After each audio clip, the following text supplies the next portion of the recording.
দেখুন দেখুন ভাই, এ ভাইটা একটা তরমুজের সিট হাতে নিয়ে গাড়িটার ধারে খাওয়ার জন্য ছিল। আর এ বাদরটা তরমুজের সিটটা দেখে আসলো বাড়ির কাছ থেকে এ তরমুজের সিটটা নেওয়ার জন্য। সে ভাইটা আসলে বুঝতে পারছে, তাই তরমুজের সিটটা বান্দরকে দিয়ে দিছে। আসলে দেখেন একটা মানুষের ভিতরে কতটুকু মানবতা থাকলে পরে এই কাজটা করতে পারে। পরিবর্তন কি করলো, সে বাজারে গেল, বাজার থেকে বিভিন্ন ধরনের ফল, আপেল থেকে ধরে, দুধ থেকে ধরে, আঙ্গুর থেকে ধরে, সব ধরনের ফল, কলার থেকে ধরে, এই যে দেখেন লাল একটা কাপড় বিছিয়ে দিল।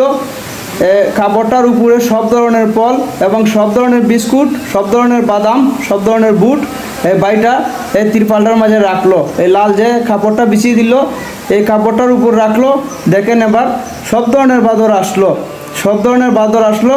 দেখেন যার যেটা ভালো লাগে সে বাদরে ইচ্ছে মতে সে খাওয়ান দিল, সে বাদরগুলা খাইতেছে। আসলে একটা মানুষের ভিতরে মানবতা থাকলে যে কত